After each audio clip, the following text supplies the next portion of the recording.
Assalamualaikum warahmatullahi wabarakatuh.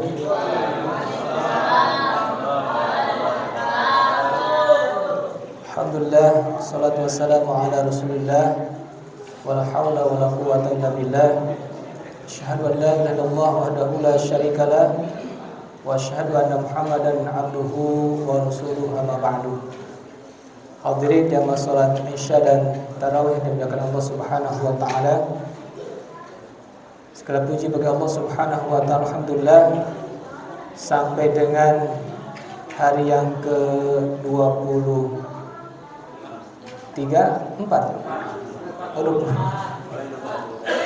sampai hari yang ke-25 ya, masuk ke-25 kita masih diberikan keistiqomahan dari Allah Subhanahu wa taala untuk melaksanakan sekian rangkaian ibadah di bulan suci Ramadan. Tentu kita berharap kepada Allah Subhanahu wa taala mudah-mudahan dari seluruh rangkaian ibadah yang sudah kita sama-sama laksanakan diterima oleh Allah Subhanahu wa taala serta dibalasnya dengan balasan yang berlipat ganda. Hadirin jamaah salat Isya dan tarawih yang Allah Subhanahu wa taala, hari ini kita memasuki hari yang ke-5 di Asyurul Awakhir di bulan Ramadan, di 10 hari terakhir di bulan Ramadan. Salah satu yang disunahkan oleh Rasulullah SAW kepada kita adalah melaksanakan i'tikaf. Ya, jamaah dirahmati Allah, apa itu i'tikaf? I'tikaf itu kalau dari segi bahasa diambil dari kata i'takafa ya'takifu, artinya berdiam diri di tempat tertentu, ya, pada waktu tertentu dengan juga tujuan tertentu. Ketika Bapak Ibu berdiam diri di rumah, kira-kira disebut i'tikaf gitu. Ya. Kalau segi bahasa bisa saja itu i'tikaf. Tetapi yang dimaksud dengan i'tikaf di sini adalah wal 'akifuna fil masajid. Berdasarkan surat Al-Baqarah 185. Jadi berdiam dirinya, ya. Berdiam dirinya itu adalah di masjid Allah Subhanahu wa ta'ala. Makanya kalau berdiam dirinya di masjid, di rumah, itu bukan i'tikaf namanya, istrikaf. Ya, ngekepin istri. Ya, istrikaf namanya, ngekepin istri. Jamaah yang dirahmati Allah, para ulama fikih, ya, itu berbeda pendapat terkait dengan tempat i'tikaf yang boleh dilaksanakan. Seperti misalnya ulama Hanafiyah mengatakan bahwa tempat i'tikaf itu harus masjid yang ada imam tetapnya, kemudian dilaksanakan di dalamnya sholat berjamaah 5 waktu. Ya. Kemudian kalau ulama Syafi'iyah mengatakan bahwa i'tikaf itu harus di masjid yang di dalamnya dilaksanakan sholat Jumat. Oleh karenanya maka ketika kita ngambil kesimpulan dari dua pendapat ini, maka tepatlah sudah ketika jamaah sekalian melaksanakan i'tikaf di sini. Artinya bahwa di sini sudah ada imam tetapnya, dilaksanakan sholat berjamaah 5 waktu, begitu juga dengan dilaksanakan sholat Jumat. Nah, selanjutnya terkait dengan batasan waktu pelaksanaannya. Ya, waktu pelaksanaannya berapa hari? Kalau ulama Hanafiyah mengatakan bahwa paling tidak minimal 24 jam. Ya, minimalnya 24 jam. Berarti lebih dari itu lebih bagus. Tetapi ulama Malikiyah mengatakan ya minimal pada waktu-waktu tertentu yang tidak ditentukan. Ya, berapa jam, ya, waktunya. Artinya dengan demikian bahwa ketika kita menarik kesimpulan, ketika bapak dan ibu masuk ke dalam masjid, kemudian menyiapkan diri untuk beriktikaf, ya, berdiam diri di masjid dengan orientasi hanya mengharapkan ridha Allah Subhanahu wa taala, maka itu sudah, ya, termasuk kepada iktikaf. Tetapi kalau misalnya kita kembali kepada contoh yang dilakukan Rasulullah SAW dalam sebuah hadis, Rasulullah SAW mengatakan, Kana ya'takifu, ini hadisnya dari Aisyah. Kana ya'takifu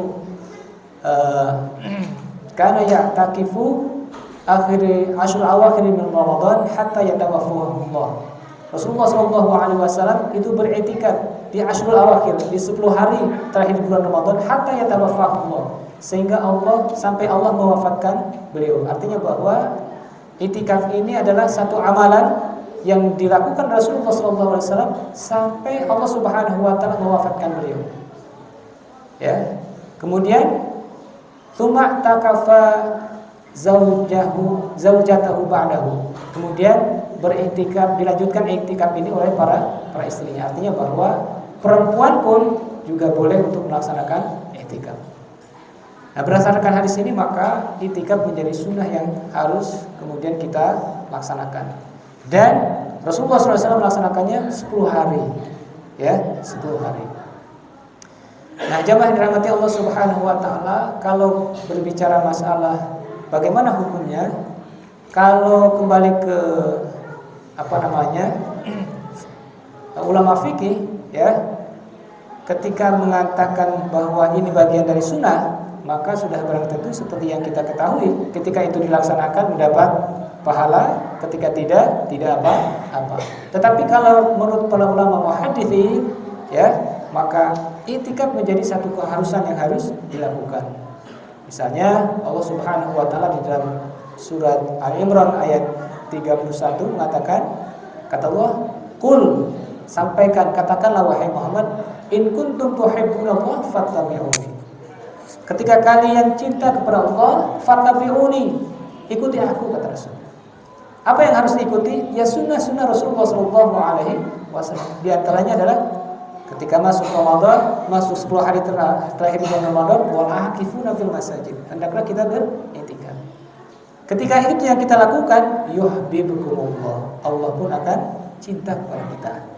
Oleh karenanya maka lebih kalau begitu iktikaf satu keharusan yang harus kita lakukan, ya tentunya semampu kita. Bagaimana kita dengan keluangan waktu yang ada meluangkan diri, ya, mengazamkan diri, meluangkan waktu untuk betul-betul, ya, beribadah kepada Allah Subhanahu wa taala di 10 hari terakhir di bulan Ramadan ini. Kalau tidak bisa 10 hari, ya 9 hari. Kalau tidak bisa 9 hari, 8 hari. Kalaupun tidak bisa sama sekali, paling tidak sehari atau 2 hari, ya, sejam atau 2 jam kita luangkan waktu. Jangan sampai kemudian momentum yang 1 tahun sekali datangnya ini tidak menjadi bagian, ya, dari ibadah yang kita betul-betul mengisi di dalamnya. Jemaah yang dirahmati Allah Subhanahu wa taala, ketika kita iktikaf apa saja yang harus kita lakukan? Yang harus kita lakukan adalah bagaimana kita memaksimalkan diri untuk hanya orientasinya satu, ibadah kepada Allah Subhanahu wa taala. Ya. Silahkan misalnya melaksanakan sholat, tidak hanya sholat yang fardu, tetapi juga dengan sholat yang lain. Ada sholat tahajud, ada sholat taubat, ada sholat hajat, dan sholat sunnah yang lain. Siapa yang bisa dilaksanakan? Kemudian juga, ya, membaca Al-Quran, berzikir dan seterusnya, memuhasabah diri dan seterusnya. Intinya adalah bagaimana kita betul-betul menjadikan menit demi menit waktu yang ada semata-mata untuk beribadah kepada Allah Subhanahu wa taala. Jamaah yang dirahmati Allah Subhanahu wa taala, apa orientasi tujuan kita melaksanakan iktikaf? Tentu ini sudah menjadi maklum buat kita semua bahwa salah satu orientasi kita adalah untuk mendapatkan keberkahan, ya, di Ashrul Awakhir itu. Salah satu di antaranya di dalamnya ada malam Lailatul Qadar. Nah, terkait dengan hal ini, ya, pembahasannya ada di dalam surat Al-Qadar.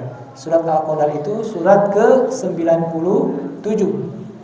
Di dalam ayat itu Allah Subhanahu wa taala mengatakan, ayat pertamanya, inna anzalnahu fi lailatul qadar. Di dalam ayat itu Allah Subhanahu wa taala mengawali ayatnya dengan kata inna. Inna itu dalam bahasa Arab taukid. Taukid itu artinya penegasan. Sesungguhnya. Artinya ini enggak main-main. Ya. Inna, nah hanya saja na-nya ditambah dengan kata ganti nahnu, artinya kami. Sesungguhnya kami, kata Allah.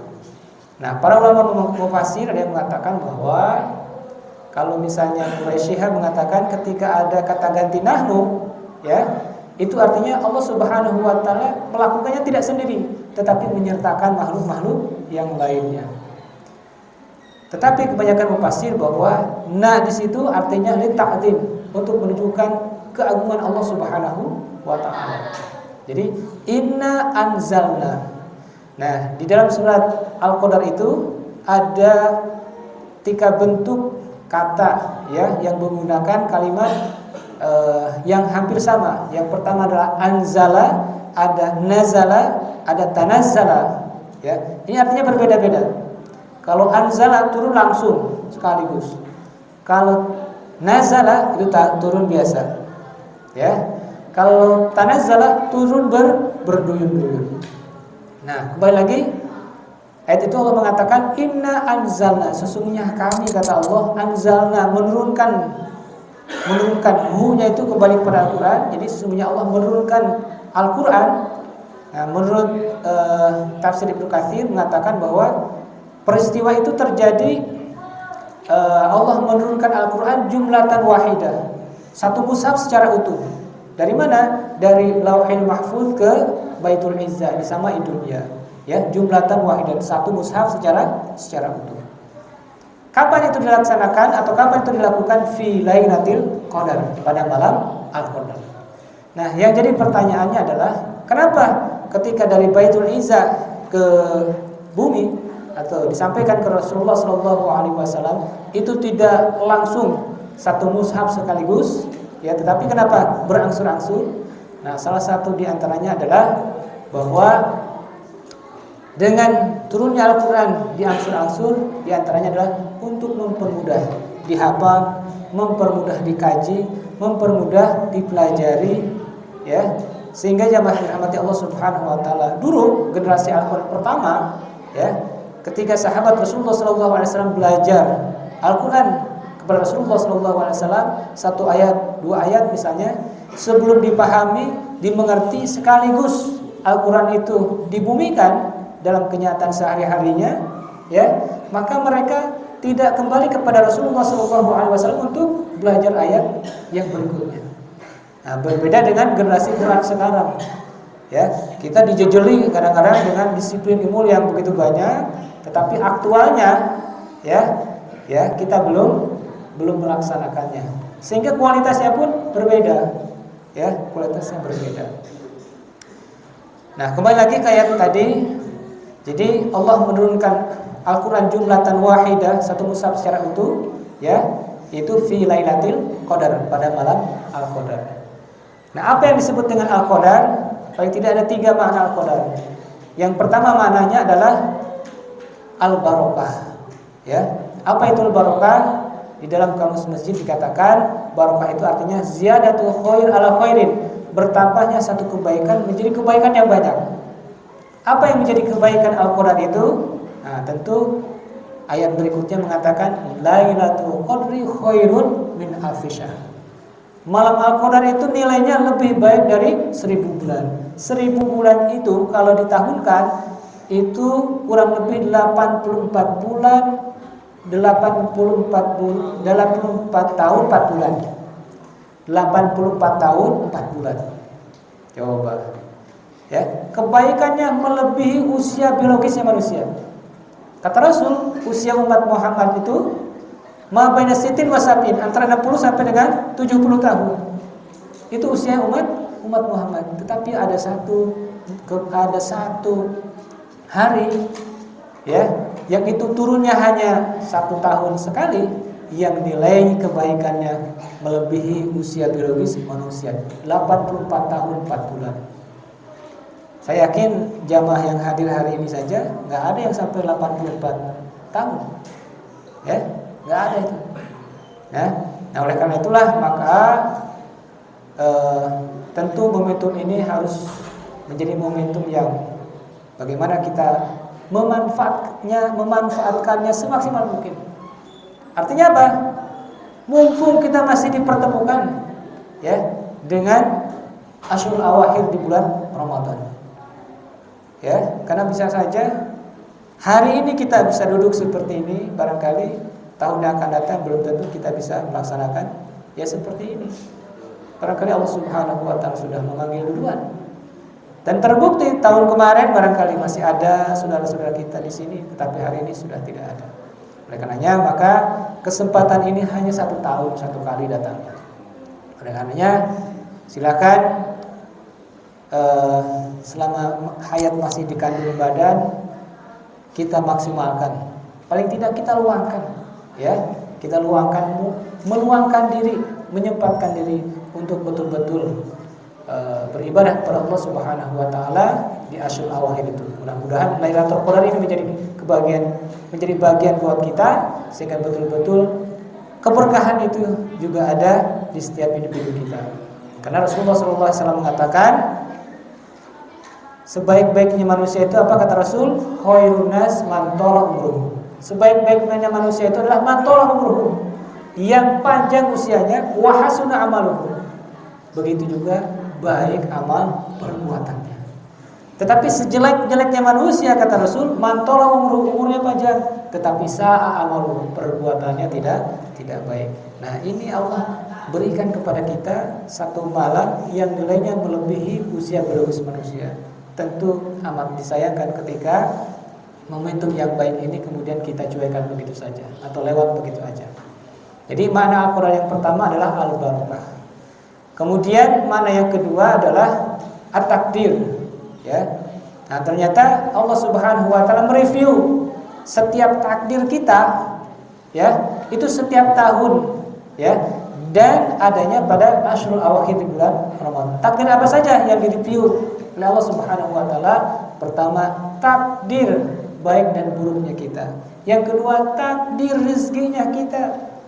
Jadi oleh karenanya maka kita betul-betul isi momentum 10 hari di bulan Ramadan itu dan kita meminta kepada Allah Subhanahu wa taala yang terbaik. Sehingga mudah-mudahan Allah ketika mereview takdir kita, ya, sesuai dengan apa yang kita mintakan kepada Allah Subhanahu wa taala. Kemudian mana Al-Qadar yang ketiga adalah artinya penuh sesak. Kenapa begitu? Karena pada malam itu tanazzalul malaika. Seluruh malaikat turun ke langit, turun ke bumi. Bahkan waruhu fiha. Ya, malaikat Jibril pun ikut turun. Malaikat Jibril itu rajanya para malaikat. Biasanya kalau presiden turun gunung, ya, jangankan panglima, menteri, RT RW pun ikut turun. Ya. Nah, begitu juga dengan para malaikat. Rajanya para malaikat turun. Untuk apa? Ya, salah satu di antaranya untuk memberikan takdir, ya, kepada setiap kita. Ya, baik apakah rezekinya, baik ataukah juga tidak baiknya kehidupan kita. Oleh karenanya sekali lagi jemaah yang dirahmati Allah Subhanahu wa taala, yuk kita sama-sama. Mumpung kita masih Allah berikan kesempatan, ya.